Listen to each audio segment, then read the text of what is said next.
పిల్లలకు మంచి ఎడ్యుకేషన్ అందివ్వాలా, బాగా చదువుకోవాలా, పిల్లలు గొప్ప వాళ్ళు కావాలని ప్రతి ఒక్క పేరెంట్ ఆలోచిస్తాడు. వాళ్ళు గరీబోళ్ళైనా కానీ, లేదంటే బాగా చదువుకున్న వాళ్ళైనా కానీ, లేదంటే ఉన్నత విద్యావంతులు కానీ, ఎవరైనా సరే నా పిల్లలు నాలా కష్టపడకూడదు, వాళ్ళు ఎంతో ఉన్నతంగా ఎదగాల, మంచి చదువు చెప్పించాలని చెప్పేసి ఈ వేటలో పడతారు, అదే ఆలోచిస్తారు. ఇక్కడ పిల్లల కంటే ముందు తల్లిదండ్రులు చదువుకోవాలా, వాళ్ళకి విద్య అవసరం, మీకు మంచి చదువు అందాల. ఎందుకంటున్నానంటే చదువుకి మనం బ్రతికి పరస్పర విరుద్ధమైన భావాలు ఉన్నాయి. ఎక్కడ కాంట్రడిక్షన్ అవుతుందో ఒక్కసారి నేను చెప్తా వినండి. మెజారిటీ తల్లిదండ్రులలో చాలా విచిత్రమైన వాళ్ళు ఉంటారు.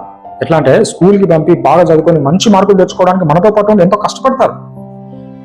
కానీ పుస్తకాల్లో ఉన్నవి మాట్లాడితే ఏదైనా మనం క్వశ్చన్ చేస్తే మాత్రము డిప్ప వగలు కొడతారు.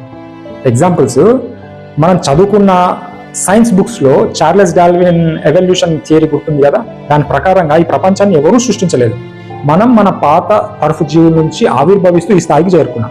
ఈ లెక్కన దేవుడు లోకాన్ని సృష్టించాడు అని మనం నమ్మే అన్ని మతాలు చెప్తున్న దాంట్లో నమ్మకం తప్ప నిజం లేదు అనే కదా అర్థం. మనం ఇదే విషయాన్ని మాట్లాడితే, మతాలను దేవుళ్ళని ప్రశ్నిస్తే మనల్ని ఒక తలతిక్కల్లోగా, ఒక పిచ్చోన్లాగా చూసి తిట్టకుండా తిడతారు. రెండోది, అందరూ సమానమైన రాజ్యాంగం చెప్తుంది, సోషల్ బుక్ లో కూడా చదువుకున్నాం కదా. కానీ మన కులం గొప్పది, మన మతం గొప్పది, మగాళ్ళు గొప్ప వాళ్ళు, మన ఊరు గొప్ప, ఇలా కుల మత ప్రాంతాల ప్రకారం ఇంట్లోనే ఎంతో విరుద్ధంగా మాట్లాడడం కూడా గమనిస్తాం.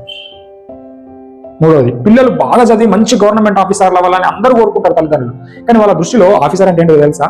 ఉద్యోగులతో సలాం గుట్టించుకోవాలా, బుగ్గ కార్లలో తిరగాల, చుట్టూ నలుగురిని బానిసల్ని పెట్టుకొని హోదా అనుభవించడం. అంతేగాని ఆ ఉద్యోగాన్ని నలుగురికి ఉపయోగపడాలి చెయ్యి అని చెప్పేవాళ్ళు చాలా చాలా అరుదు. ఇక అంబేద్కర్, భగత్ సింగ్, సుభాష్ చంద్రబోస్ లాంటి వాళ్ళని మనకు ఇన్స్పిరేషన్ గా చెప్తారు. కానీ మనం వాళ్ళ భావజాలం కనుక మాట్లాడితే ఏదో బాగానే చెప్పొచ్చినావు, పెద్ద చెప్పొచ్చు అని చివరకు ఏమవుతారనంటే అగర్కారు గాడ్స్ ఎలా భజన చేస్తారు. భగత్ సింగ్ మళ్ళా పుట్టాలి, కానీ మన ఇంట్లో పిల్లడు మాత్రం అలా కాకూడదు.